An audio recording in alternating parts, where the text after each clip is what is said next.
Imagínense esta escena. Estás cumpliendo 8 años, estás en tu fiesta de cumpleaños y estás celebrando con tu familia muy contenta.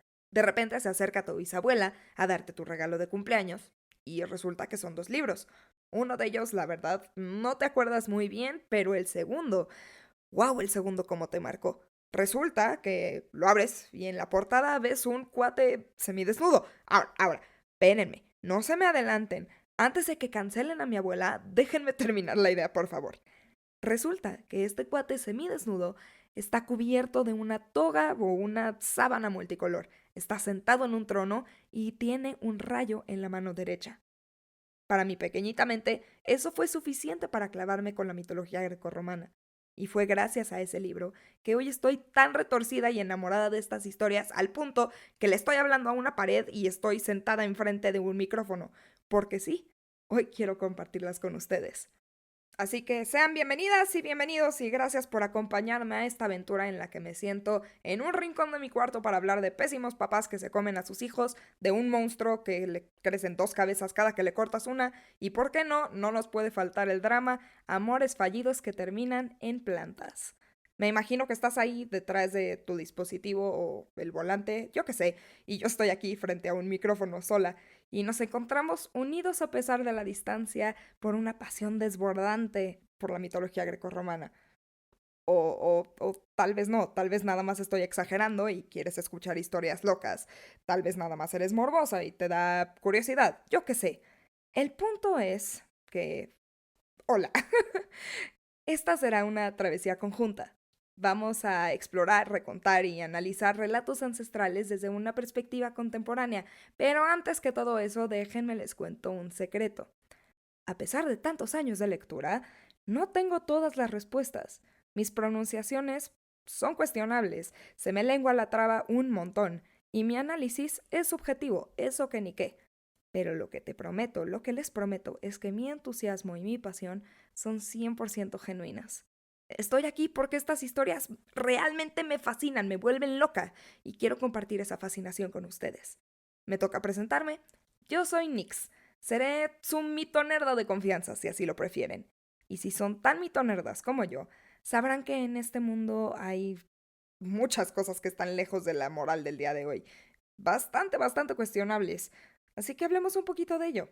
Porque sí, si creen que para dar a luz tienes que tener un vientre o que tener un hijo con un toro es imposible, estás mega equivocada. Hablemos de todas esas historias e ideas que explicaron el mundo en su momento y que hoy no suenan descabelladas, pero que nos siguen dejando con la boca abierta tragando moscas. El punto es que, si quieres saber más sobre este universo tan fascinante, pero no te quieres adentrar a los millones de textos académicos, ya sea porque o no los tienes o simplemente no se te da la gana, este es el podcast perfecto para ti. Prometo darle una refrescada a los relatos de la antigüedad desde mi punto de vista único y un poquito satérico. Y claro que sí, eso no nos puede faltar. Vamos a hacerle justicia a todos esos personajes que fueron contados como los villanos cuando simplemente estaban viviendo sus vidas y cumplieron con su papel en la historia. Y así, con todo listo y puesto, podamos disfrutar tanto ustedes como yo de los relatos del Olimpo.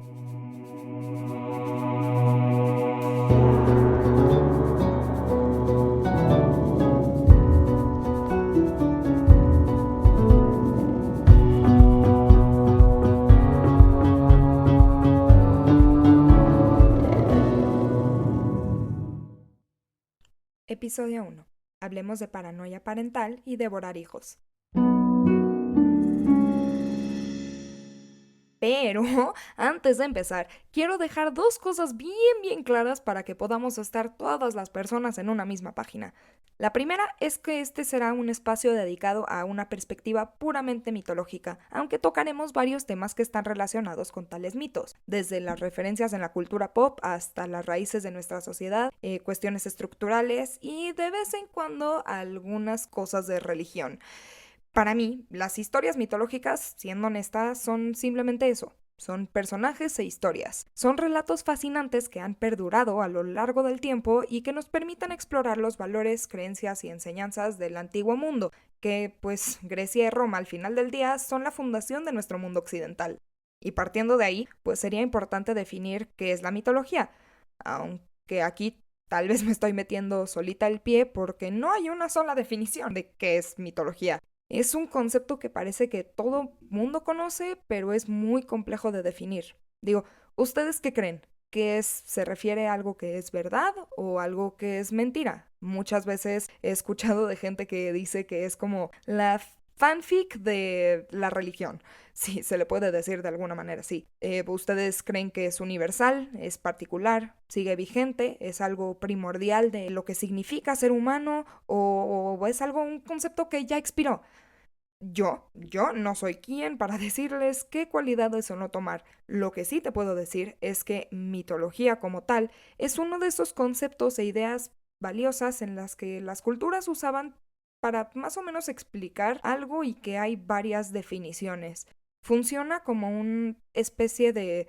como el topper de tu mamá en donde te mandaban el lunch, que te mandaba el lunch más rico, pues así. Un topper en el que las culturas aventaban lo que más les importaba y ahí lo guardaban. Eso sería como la mitología. Y pues obviamente los antiguos helenos o los griegos antiguos tenían su concepto para ello. La palabra mitos puede que te suene. En sí es la etimología de la palabra mitología. Y si lo leemos en el griego antiguo sería algo así como muthos más que mitos. Pero bueno, para efectos de este podcast, vamos a entender al mitos como el conjunto de historias, dioses, héroes y criaturas fantásticas que conforman el sistema de creencias de la antigua Grecia. Y pues la mitología, muy en corto, es lo que representa, justifica y explica los valores de la sociedad en la que se desarrolla.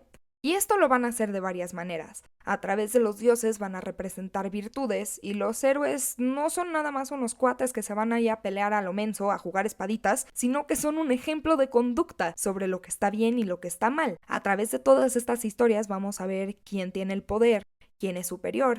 Vamos a observar obviamente las jerarquías sociales, las dinámicas de poder y las relaciones entre hombres y mujeres, entre etnias, entre mortales y dioses, clases sociales y básicamente cualquier otra categoría que se haya ido inventando a lo largo de la historia. Disculpen a mi niña académica, pero ya, por último, para terminar con todo este choro mareador, quiero recordarles que la mitología, aunque contamos con textos y fuentes primarias de lo que pues me voy a basar y en lo que nos basamos para los estudios, no hay versiones originales o correctas de los mitos. Esta era transmitida por tradición oral de generación en generación y se iba adaptando a las diferentes ciudades y a los diferentes contextos en donde se contaban, por lo que hay muchísimas variantes y versiones del mismo relato. Es muy posible, así, muy con mayusculísimas y muchas U's ahí en medio, que la versión que escuchen en este podcast sea diferente a la que encuentren en otros medios o fuentes. Así que si tienen otra información, no es necesariamente de que estén equivocados o que yo esté equivocada, pues así es la mitología.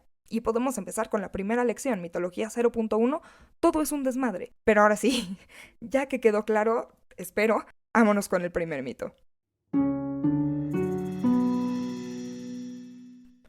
Y pues, ¿cómo comenzó todo este rollo?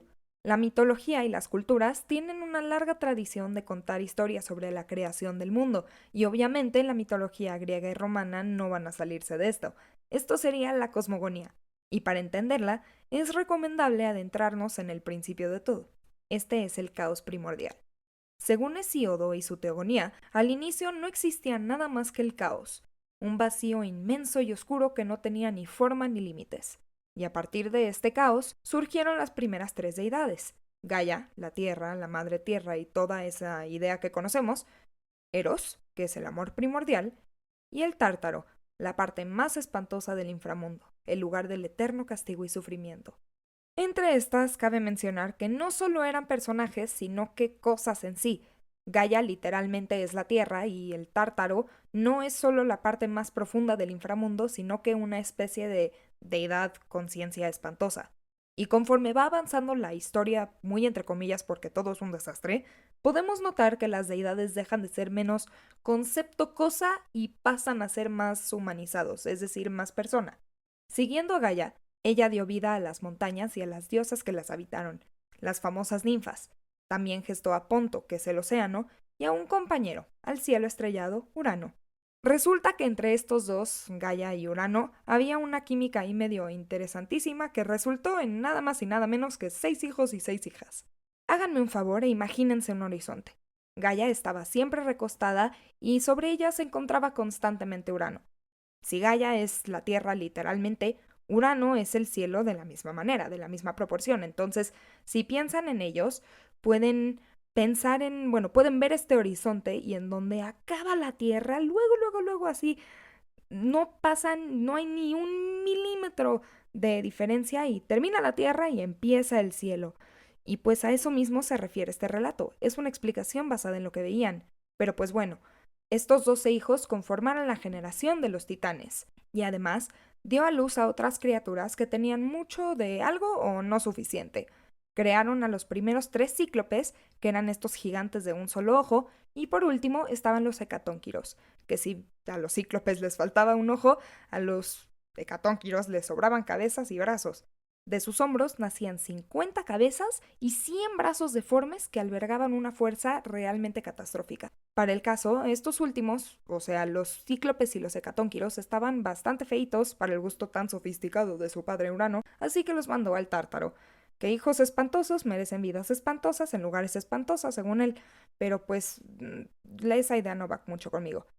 Y vamos a recapitular, ¿no? En un principio solo existía caos, y este creó a Gaia, la Tierra, y ella dio vida a Urano, que es el cielo, se acostaron, tuvieron 12 hijos, los titanes, y 6 hijos feos, que fueron encerrados en el Tártaro. ¿Todo bien? ¿Ok? ¿Chido? Sigamos. Pues resulta y resalta que aunque tenían varios hijos, no era la familia más feliz. Nacieron de Gaia y Urano los hijos más terribles, y ellos estaban sumamente emperrados con su padre, pues nada más iban a nacer, Urano los empujaba de regreso de donde venían sin siquiera dejarles ver la luz. Y pues para Gaia, pobrecita, se moría de dolor. Imagínense estar embarazada una y otra vez y nada más no poder sacar a los bebés de tu útero. Y si a mí me duelen los cólicos de don Andrés que llega cada mes, no quiero saber honestamente lo que le dolía tener a Gaia, cada vez un bebé más y más y más y más, que nace, pero en realidad no está naciendo. La pobre estaba a punto de reventar.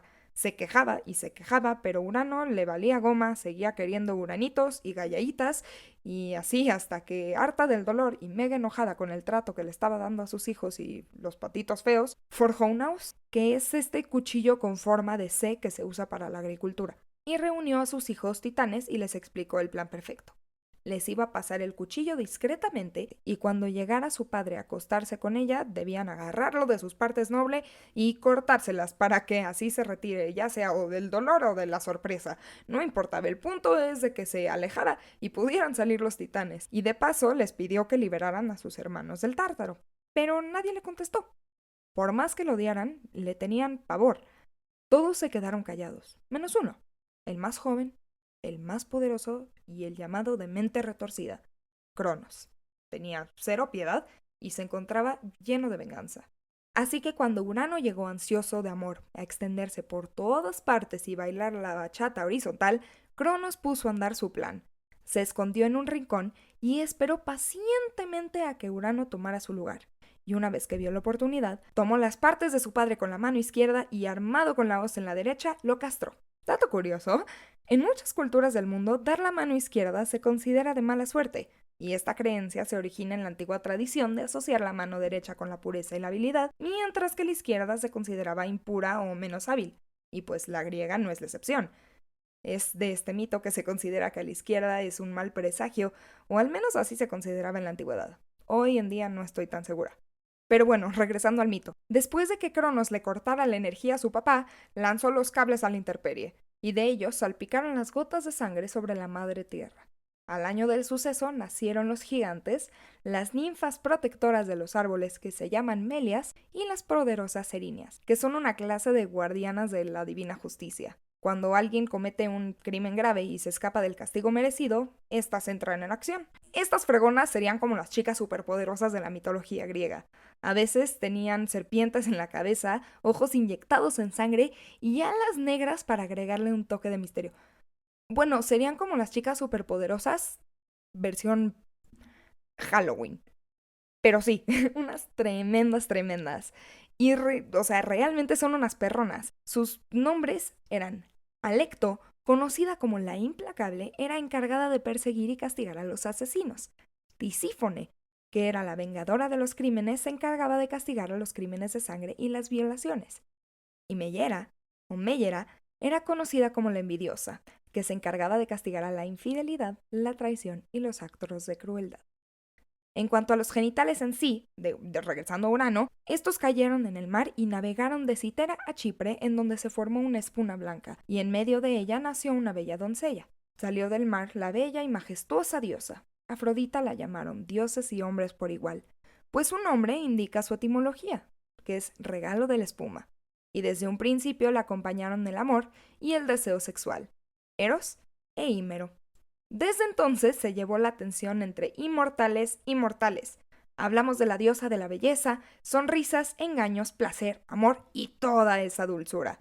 Era ella quien tenía todos los privilegios en el mundo de lo romántico. Y creo que este es un buen momento para hacer una transición a una pequeñísima pausa en donde van a escuchar unos anuncios. Aquí dejemos a Gaia descansar un poquito de semejante parto y vamos a un pequeño corte. Hola, ok, les habla Nicole del futuro, Nicole del martes de la misma semana que estoy sacando el podcast. Madre mía, qué desastre. Porque sí, si no lo saben, les recuerdo, soy estudiante de la universidad, trabajo y encima tengo relatos del Olimpo. Entonces mi equipo de yo y yo estamos un poco ocupadas, lo cual quiere decir que el podcast se va a actualizar más o menos 2 veces al mes. No es lo que quiero, ojalá pueda hacerlo más en un futuro, pero por el momento, ténganme paciencia. Estoy haciendo lo mejor que puedo. Pero pues bueno, me quedo con eso y ya no los detengo, regresemos al episodio.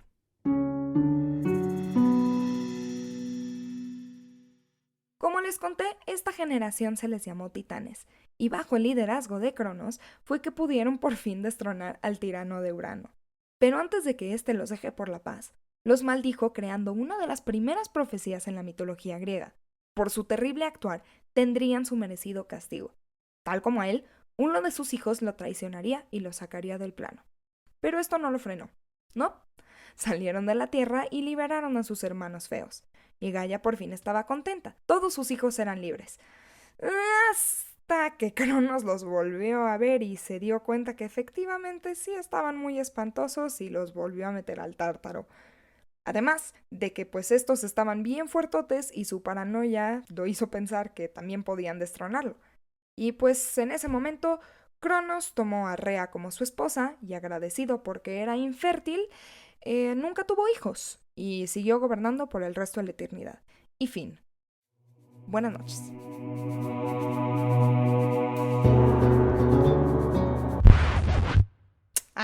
No, claro que no. Eso sería demasiado fácil y simple. ¿Y desde cuándo acá la mitología griega es fácil, lógica o simple? Nunca. Nunca. ¡Nunca! Pero eso sería lo coherente, ¿no? Si te va a traicionar un hijo, es muy fácil, ¿no? Tengas hijos y ya. ¡Bum! Problema resuelto. Así. Pim, pum, pam, pam. Pero no. Su cabeza no le dio para sumar 2 más 2. Verán, una vez que una profecía es anunciada, es básicamente imposible escapar de ella. Y aunque esta pequeñísima regla fundamental es de conocimiento general, hay varias historias en las que se van a tratar de evitar, que solamente hace que termine 10,000 veces peor, pero pues bueno, es un patrón recurrente. Lamentable para los personajes que la sufren, pero excelentísimo para nuestro entretenimiento. Y Cronos no es la excepción. Una vez que ascendió al trono, tomó a Rea, como ya les conté, como esposa, que era otra titánide. Sí, otra de las 12, o sea, su hermana esposa. Y este fenómeno de hermana esposa también es medio recurrente en la mitología, pero bueno, el punto es de que Rea no era infértil. De hecho, tuvo hijos bastante famosos. Hestia, Deméter, era de las sandalias doradas. El temible Hades que mora bajo la tierra con un corazón implacable. El estruendoso Poseidón y el sabio Zeus, padre de dioses y hombres, cuyo trueno estremece la extensa tierra. ¿Pero qué? ¿A poco Cronos le valió la profecía en su padre? No, claro que no. Era igual o todavía más paranoico que él. Y no solo encerró a sus hijos recién nacer, no confiaba en Rea para esto, sino que Rea daba a luz y se los tragaba luego para evitar que crecieran y fueran a cumplir la profecía. Primero nació Hestia, y así como vino al mundo fue al estómago de Cronos. Rea no andaba muy de acuerdo, pero pues aún así se lo perdonó la primera. Y la segunda. Y la tercera. cuarta y la quinta, y pues yo ya no sé ni cómo defenderla. Después de Hestia fue Demeter, luego Hera, Hades y finalmente Poseidón.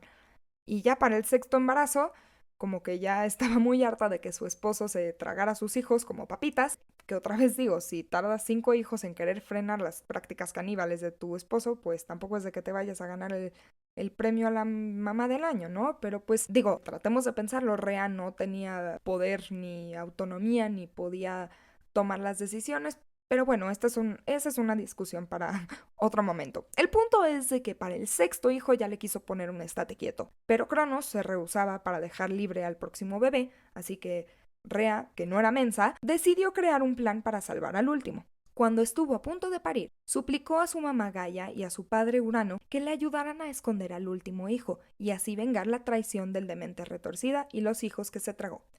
Ellos la escucharon y le cumplieron el favor, pues también quería venganza contra los actos de Cronos. Urano porque, bueno, como ya lo había protestado, y Gaia porque otra vez había encerrado a sus hijos feos en el tártaro, que yo no entiendo en qué cabeza cupo que eso era buena idea. Y pues sí, cuando iba a dar a luz, la llevaron a Licto, un pueblo en la isla de Creta en donde pudo parir al más joven de sus hijos y donde lo dejó al cuidado de su abuela. Este probablemente es el dios más famoso de toda la mitología y seguro ya adivinaste quién es para este momento. Así es. Zeus, el pronto rey de los dioses inmortales. Pero eso es un spoiler, no nos adelantemos. Por el momento, Gaia tomó al pequeño Zeus en brazos y lo escondió en una gruta bajo el monte Egeo. Rea, al mismo tiempo, agarró un par de pañales con los que envolvió una piedra y entregó al desgraciado de su esposo para que la ingiriera. Aquel la agarró entonces entre manos y se la tragó sin verificar siquiera que fuera algo viviente.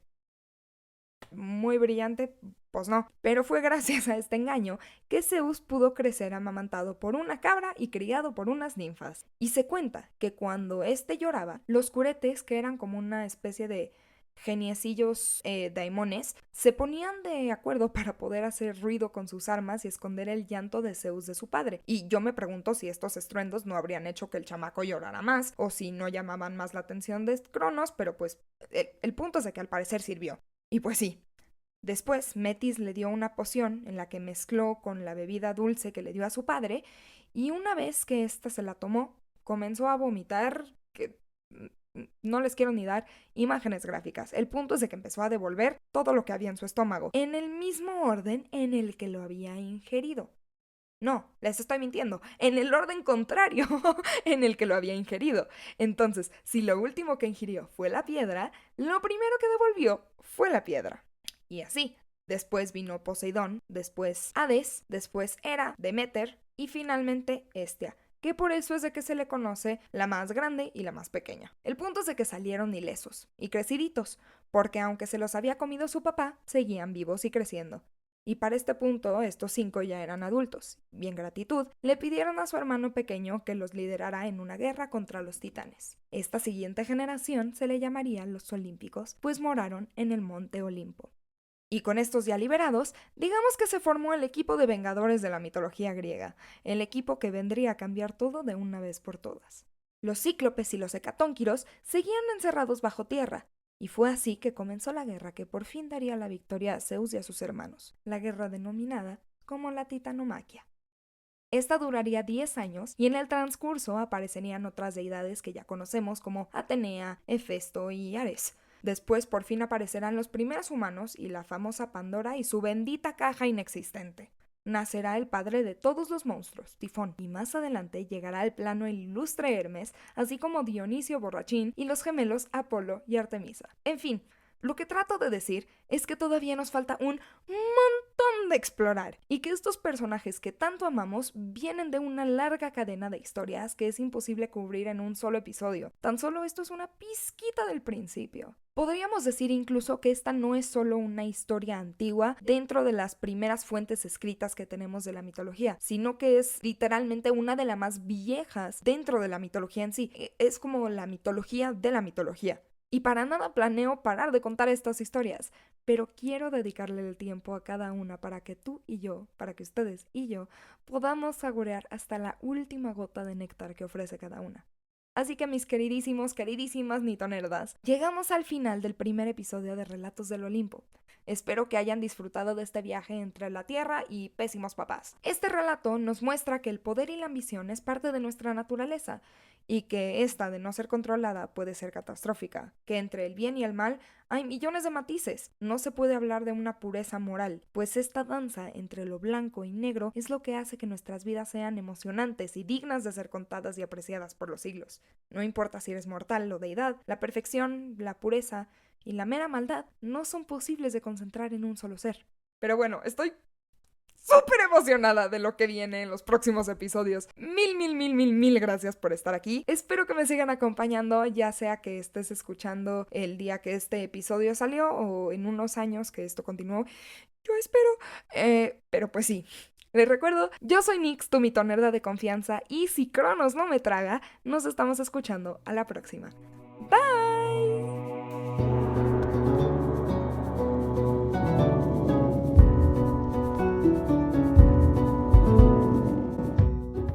Muchas gracias por escuchar el primer episodio de Relatos del Olimpo. El siguiente episodio saldrá el 17 de octubre, pero de mientras, para más contenido mitológico, no se olviden de seguirme en mis redes como Relatos del Olimpo y dejar su reseña y comentarios en cualquiera de las plataformas por las que me escuches. También puedes compartirlo con tu mitonerdo favorito o tu abuelita. Qué manera de serle más fiel a la mitología que contar de esto de voz en voz. Pero otra vez, muchísimas gracias por estar acá. Les mando un abracito desde mi escritorio y pues nos estamos escuchando en la próxima.